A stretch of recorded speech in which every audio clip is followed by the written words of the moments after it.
இந்த படம் இவ்வளோ ஹிட் ஆகுன்ட்டு நானுமே எதிர்பார்க்கல. இது வந்து ஒரு 6 இஸ்லாமிக் கண்ட்ரீஸில் வந்து இந்த படம் தடை பண்ணியிருக்காங்க. இந்த படம் ஒவ்வொரு இந்தியனும் பார்க்க வேண்டிய படம். இந்த படம் ஒவ்வொரு ஹிந்துவும் பார்க்க வேண்டிய படம். ஒரு இந்திய படம், ஹிந்தி படம் முழுக்க 3.5 மணி நேரம் பாகிஸ்தான்ல எடுத்திருந்தாங்க. படம் வந்து ஸ்டார்ட்லேருந்து எண்டு வரைக்கும் கொஞ்சம் தோய்வு இருந்தாலும் அவன் சொல்ல வந்த கருத்தை வந்து அழகாக சொல்லி சூப்பராக கொண்டு போயிருந்தாங்க படத்தை. இது பழைய இந்தியா கிடையாது, இது புது இந்தியா, திருப்பி அடிக்கிற நேரம் வந்துருச்சு அப்படிம்பாங்க. அந்த சீன்லாம் உண்மையிலே வந்து கூஸ்பம் சீனு.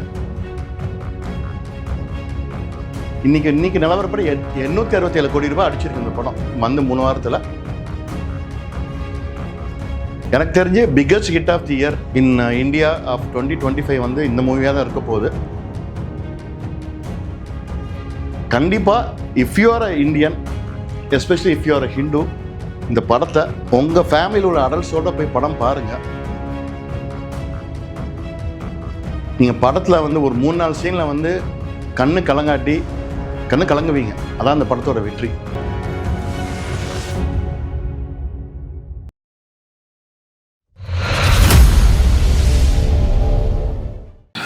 அனைவருக்கும் திருவணக்கம். மீண்டும் சினிமா ஃபோக்கஸ் சேனல் மூலமாக உங்களை சந்திக்கிறதில்ல மகிழ்ச்சி. அண்டு மீண்டும் ஒரு விமர்சனத்தை பார்க்க போகிறோம். இன்றைக்கி நம்ம பார்க்க போகிற படம் வந்து துரந்தர். என்னடா படம் ரிலீஸ் ஆகி 3 வாரம் ஆச்சு, இப்போ தான் அவர் விமர்சனம் பண்ணுறாருன்னு கேட்காதீங்க. இந்த படம் இவ்வளோ ஹிட் ஆகுன்ட்டு நானுமே எதிர்பார்க்கல. இது வந்து ஒரு 6 இஸ்லாமிக் கண்ட்ரீஸில் வந்து இந்த படம் தடை பண்ணியிருக்காங்க. ஸோ தடை பண்ணும்போதே இந்த படத்தில் ஏதோ இருக்குன்னு தான் அர்த்தம். ஸோ இந்த படத்தை பற்றி ஃபஸ்ட்டு ஒப்பீனியன் நான் சொல்லிடுறேன். இந்த படம் ஒவ்வொரு இந்தியனும் பார்க்க வேண்டிய படம். இந்த படம் ஒவ்வொரு ஹிந்துவும் பார்க்க வேண்டிய படம். அதுக்காக ஹிந்து பார்க்க வேண்டிய படம் அப்படின்னா இது வந்து ஒரு சங்கீத்தனமான படம் கிடையாது. இது எப்படின்னா பேட்ரியாட்டிசம் வந்து தூண்டுற படம் கிடையாது. இந்த படம் வந்து ஒரு டர்க்கியில் எடுத்திருந்தாங்கன்னா டர்க்கியில் பார்க்குற ஒரு முஸ்லீமுக்கு வந்து இந்த படம் வந்து ஒரு உந்துதலாக இருக்கும். இதே படம் வந்து ஒரு ஆஸ்திரேலியாவில் எடுத்திருந்தாங்கன்னா அந்த படத்தை ஆஸ்திரேலியாவில் பார்க்குற ஒரு ஆஸ்திரேலியன், ஒரு கிறிஸ்டியனுக்கு வந்து இந்த படம் உந்துதலாக இருக்கும். நீங்கள் அதே மாதிரி தான் இந்த படத்தை இந்தியாவில் பார்க்குற ஹிந்துவும் அப்படின்னு நீங்கள் எடுத்துக்கணும். ஸோ நீங்கள் வந்து உடனே வந்து மத சம்பந்தமாக இந்த விமர்சனம், மத சம்பந்தமான படம் நினைக்காதீங்க. ஒவ்வொரு மனுஷனுக்கும் அடிப்படையில் அவன் நாடும் அவன் மதமும் ரொம்ப முக்கியம்தான். ஆனால் அது என்னென்னா அது அடுத்தவங்க நாட்டோட எல்லைக்குள்ளே மீறாமல், அடுத்தவங்க மத சம்பந்தமான விஷயங்களில் மீறாமல் இருக்கணும். ஓகே, அதை நான் தெளிவுபடுத்திக்கிறேன். So coming back to Dhurandhar, இது வந்து ஆதித்யா தர் மூவி. அவர் வந்து யூரி சர்ஜிக்கல் ஸ்ட்ரைக் எடுத்தார். அந்த படம் பயங்கர பேர்த்தனமாக ஹிட் ஆச்சு டூரிங் கோவிட். அண்ட் அதே ஆதித்ய தர் இந்த படம் எடுத்திருக்காரு. இது ஒரு 3.5 மணி நேரம் படம். கிட்டத்தட்ட இன்டர்வல் முடியும் 2 மணி நேரம் ஆயிடுச்சு. அதுக்கப்புறம் வந்து 1.5 மணி நேரம் படம் ஓடுது. ஸோ இந்த படம் நீங்கள் பார்க்கணும் அப்படின்னா ஃபஸ்ட்டு வந்து உங்களுக்கு நிறைய பொறுமை வேணும். ஸ்லோ பர்னர்னு சொல்ல மாட்டேன், ஒரு full and full action movie தான்.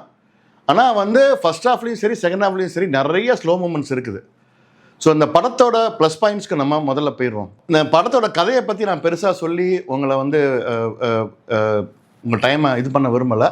ஏன்னா நீங்கள் படம் பார்த்தீங்கனாலே உங்களுக்கு கதை புரிய ஆரம்பிச்சிடும். ஸோ இந்த படத்தோட ப்ளஸ் பாயிண்ட்ஸ் பற்றி நம்ம என்ன சொல்லணும் அப்படின்னா, ஃபர்ஸ்ட் வந்து கேஸ்டிங். அக்ஷய் கண்ணா வந்து கிட்டத்தட்ட ஒரு 2000 ஒரு 20 வருஷமாக ஒரு அருமையான நடிகர். பாலிவுட்டில் ஃபாதரை மிஞ்சின சன் அப்படின்னா அக்ஷய் கண்ணா தான். வினோத் கண்ணாவோட அவர் பழைய ரொம்ப சூப்பராக நடிக்கிறாரு. ஸோ அக்ஷய் கண்ணாவோட நிறையா ஹிட்ஸ் வந்து நம்மளும் பார்த்துருக்கோம். It's very terrific actor, method actor அவர். செகண்ட் வந்து மாதவன் வந்து அஜித் தோவல் கேரக்டரில் பண்ணியிருக்காரு. அவுட்ஸ்டாண்டிங். மாதவனோட ஆக்டிங் வந்து அமேசிங். தேர்டு வந்து இந்த படத்தோட இன்னொரு பேக் போன் வந்து ரன்வீர் சிங். ஸோ ரன்வீர் சிங் எப்படின்னா இஸ் ஹார்ட் ஒர்க்கர். ஆனால் அவர் எடுத்துக்கிற பாத்திரத்துக்கு வந்து ரொம்ப சிரத்தை கொடுத்து ரொம்ப ஹார்ட் ஒர்க் பண்ணுவார். பத்மாவத் படமாக இருக்கட்டும், அப்புறம் வந்து இன்னும் 2-3 மூவி பண்ணியிருந்தார். அதான் ரொம்ப எஃபர்ட் போட்டு ரொம்ப ஹார்ட் ஒர்க் பண்ணுவார். இந்த படத்துலையும் ஃபிசிக்கலாகவும் சரி மென்டலாகவும் சரி அப்பேரன்ஸையும் ரொம்ப எஃபர்ட் போட்டு சூப்பராக பண்ணியிருக்காரு. படம் வந்து இந்த 3 பேர்த்துக்கு தான் சேரும். அக்ஷய் கண்ணா, Madhavan as well as Ranveer Singh. இந்த படத்தோட இன்னொரு ப்ளஸ் பாயிண்ட் பார்த்தீங்க அப்படின்னா, இது லயரி அப்படிங்கிற ஒரு ஒரு சபப் நடக்குது கராச்சியில். இந்த படத்தோட எனக்கு பிடிச்ச விஷயம் என்னென்னா அதோட ஆர்ட் டைரக்ஷன். கிட்டத்தட்ட ஒரு 3.5 மணி நேரம் நான் லயரியில் இருந்த மாதிரி எனக்கு ஒரு ஃபீலிங்கு.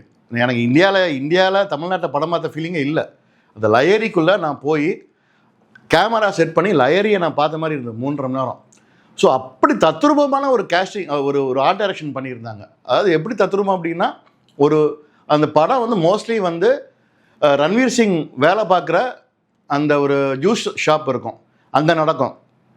அப்புறம் அக்ஷய் கண்ணாவோட ஒரு வீடு, அப்புறம் அந்த தெருக்கள், கராச்சியில் உள்ள அந்த தெருக்கள், லயரியோட தெருக்கள், இதில் தான் மேக்ஸிமம் வந்து படம் ஷூட் பண்ணியிருந்தாங்க. இந்த 3 ஷூட்டிங்குமே ஆக்சுவலி அவங்க பண்ணது வந்து பேங்காக்கில் பண்ணியிருந்தாங்க, தாய்லாண்டில். ஆனால் பார்க்குறதுக்கு வந்து ஒரு பாகிஸ்தான் நடக்கிற மாதிரி அந்த பேக்ட்ராப் ஃபுல்லாக வந்து இந்த படத்தில் சூப்பராக பண்ணியிருந்தாங்க. அது ஒரு பெரிய ப்ளஸ் பாயிண்ட்டு. செகண்ட் வந்து எனக்கு விவரம் தெரிஞ்சு ஒரு இந்திய படம், ஹிந்தி படம் முழுக்க 3.5 மணி நேரம் பாகிஸ்தானில் எடுத்திருந்தாங்க. அதுவே ஒரு பெரிய ஆச்சரியமான விஷயம். ஆனால் படம் வந்து ஸ்டார்ட்லேருந்து எண்டு வரைக்கும் கொஞ்சம் தோய்வு இருந்தாலும் அவங்க சொல்ல வந்த கருத்தை வந்து அழகாக சொல்லி சூப்பராக கொண்டு போயிருந்தாங்க படத்தை. செகண்ட் பார்ட் வேறு இருக்குது. அது ஆக்சுவலி மார்ச்சில் வர வேண்டியது. இப்போ வந்து படத்துக்கு நல்ல டிமாண்ட் ஆகி கான்ட்ரவர்ஷியல் ஆகி நல்ல கலெக்ஷன் ஆகிறதுனால அவங்க வந்து அது ஆகஸ்ட்டுக்கு மூவ் பண்ணிட்டாங்க. ஏன்னா தமிழ் டப்பிங்கு, தெலுங்கு டப்பிங்லாம் பிளான் பண்ணிக்கிட்டு இருக்காங்க. ஸோ ஃப்ரம் மார்ச் இந்த மூவி வந்து ஆகஸ்ட்டுக்கு ஷிஃப்ட் ஆயிடுச்சு. படத்தோட முக்கியமான சீன்ஸு, மாதவன் வந்து மொத்தம் 3 எபிசோடுங்க படத்தில். ஒன்று வந்து அந்த கந்தஹார் ஹைஜாக் பண்ண அந்த மொமெண்ட்ஸு, அப்புறம் பார்லிமெண்ட் அட்டாக்கு, மூணாவது வந்து 26/11 அட்டாக்ஸ் 2008 காங்கிரஸ் கவர்மெண்ட்டில் அட்டாக்ஸ் நடந்தது இல்லையா, அந்த நவம்பர் 26/11 நடந்த அட்டாக்ஸ். இது 3 தான் main fulcrum of the movie. இந்த 3 அட்டாக் பண்ணும்போதே ஒரு இந்தியனாக நீங்கள் இந்த படத்தை பார்க்கும்போது உங்களுக்கே சில இடத்துல கண்ணீர் வந்துடும். எஸ்பெஷலி அந்த பார்கெயின் பண்ணிகிட்டு இருப்பார், நெகோஷியேட் பண்ணுவார் மாதவன் வந்து அந்த டெரரிஸ்ட்டை. அப்போ அந்த ஒரு டெரரிஸ்ட் ஒருத்தன் சொல்லுவான், நீங்கள் ஹிந்துக்கெல்லாம் கோலைங்க, உங்களுக்குலாம் என்ன ஒன்றுமே நீங்களாம் பயந்தாங்கொள்ளிங்க அப்படிமா.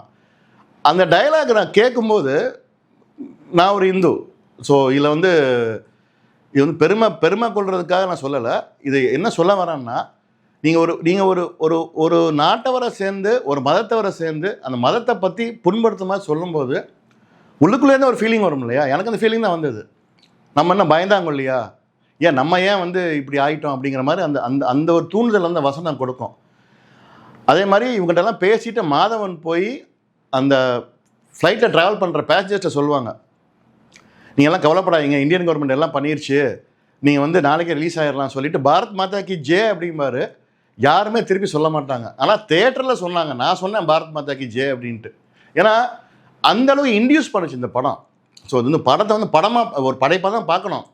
ஆனால் அந்த ஒரு சென்டிமெண்ட்டு, ஒரு நாடுங்கிறது வந்து patriotism, it goes in the blood, right? So அந்த ஒரு சீனை எனக்கு உண்மையிலே எனக்கு ரொம்ப கூஸ்பம் மொமெண்ட்ஸு.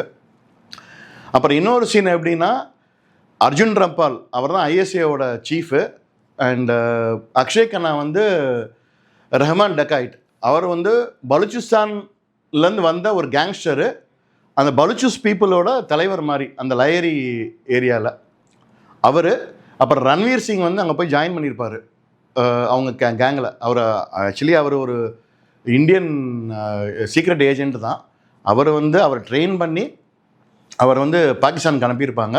ஆனால் அவர் பாகிஸ்தானியாக போயிருக்க மாட்டார், பலுச்சிஸ்தான்லேருந்து போகிற ஒரு டெரரிஸ்ட் மாதிரி போய் ரஹ்மான் டெக்காய்ட் அக்ஷய் கண்ணா கேங்கில் சேருவார். ஸோ அவர் இருப்பார் அந்த சீனில். அப்புறம் அந்த லோக்கல் தாதாஸ்லாம் இருப்பாங்க. ஸோ அந்த சீன் வந்து 26/11 அட்டாக் பண்ணுற சீனு. அதில் வந்து அஃப்கோர்ஸ் அந்த படத்தில் வந்து அர்ஜுன் ரம்பால் கேரக்டரும் அக்ஷய் கண்ணா கேரக்டரும் மற்றவங்களும் வந்து அந்த 26/11 அட்டாக் ஆகும்போது அப்படி சிரித்து கொண்டாடுவாங்க. இந்த கொருவரமாக சிரிப்பார் அக்ஷய் கண்ணா. ஆனால் அதே சைடு இந்த சைடு இவர் ஃபேஸை காமிப்பாங்க ரன்வீர் சிங். அப்போ ரன்வீர் சிங் மூஞ்சியில் வந்து ஒரு சொல்ல முடியாத ஒரு ஆற்றாமை இருக்கும். அப்படி கண்ணு தழும்பு கண்ணில். நீங்கள் ஒரு உண்மையான இந்தியனாக அந்த படத்தை பார்த்துருந்தீங்கன்னா உங்கள் கண்ணும் கண்ணீரால் தழும்பும். எனக்கு தழும்புச்சு. ஏன்னா அந்தளவுக்கு அந்த சீன் வந்து நம்மளால் ஒன்றுமே பண்ண முடியலையே அப்படிங்கிற ஒரு ஆற்றாமை வெளிப்பாடு தான் அந்த சீனு. அதே மாதிரி இன்னும் 2-3 சீன்ஸ்லாம் வந்து வச்சுருக்காங்க. ஸோ இந்த படம் பார்த்து முடிஞ்சு நீங்கள் வர்ற ஃபஸ்ட்டு கேள்வி, அதாவது கிளைமேக்ஸ்லேயும் ஒரு படம் முடியும் போது செகண்ட் பார்ட்டுக்கு ஒரு ப்ரெல்யூடு கொடுத்துருப்பாங்க. இது பழைய இந்தியா கிடையாது, இது புது இந்தியா, திருப்பி அடிக்கிற நேரம் வந்துருச்சு அப்படிம்பாங்க. அந்த சீன்லாம் உண்மையிலே வந்து கூஸ்பம் சீனு. உண்மையிலே அதான் நடந்துகிட்டு இருக்கு. முன்னாடி மாதிரிலாம் இப்போ வந்து பயந்தாங்குழியாக நம்ம இல்லை. நம்மளோட சிவில் சர்வீசஸும் சரி நம்மளோட சீக்ரெட் சர்வீசஸ்ஸு, நம்மளோட secret agents and Ajit Doval character ரொம்ப எலிவேட் பண்ணியிருப்பாங்க. இது ஒரு உண்மை கதை, அதுலேருந்து புனைவு எடுத்திருப்பாங்க. பட் இந்த படத்தோட மெயின் ட்ரிபியூட்டு அஜித் தோவலுக்கு தான் அந்த மெயின் ட்ரிபியூட்டு. ஸோ அந்த படத்தோட வெற்றி வந்து என்னென்னா, இது புதிய இந்தியா, இனிமேல் சகிச்சிட்டு இருக்க மாட்டோம், திருப்பி அடிப்போன்னு சொல்லியிருக்காங்க படம். அங்கே தான் படம் நிற்கிது. இன்றைக்கி நிலவரப்படி 867 கோடி ரூபாய் அடிச்சிருக்கு இந்த படம் வந்து 3 வாரத்தில். 1200 1300 க்ரோஸ்லாம் ஆராம்சே இது கிராஸ் பண்ணும். ஏன்னா இன்னும் ஒரு வாரம் வந்து ஃபெஸ்டிவல் சீசன் தான். எனக்கு தெரிஞ்சு biggest hit of the year in India of 2025 வந்து இந்த மூவியாக தான் இருக்க போகுது. ஏன்னா படத்தில் வந்து உணர்ச்சி பூர்வமான அந்த கூஸ் பம்பன்ஸ் வந்து ஒரு 4-5 சீன் இருக்குது. படத்தோட உண்மையான வெற்றி அதுதான். கண்டிப்பாக if you are a Indian, especially if you are a Hindu, இந்த படத்தை நீங்கள் அடல்ட் மூவி, ஸோ அதனால் நீங்கள் வந்து உங்கள் ஃபேமிலியில் உள்ள அடல்ட்ஸோடு போய் படம் பாருங்கள். நீங்கள் படத்தில் வந்து ஒரு 3-4 சீனில் வந்து கண்ணு கலங்குவீங்க. அதான் அந்த படத்தோட வெற்றி. I am waiting eagerly for the part 2 in August 2026, perhaps independence டேல. நன்றி, வணக்கம். மீண்டும் ஒரு திரை விமர்சனம் நம்ம சந்திப்போம்.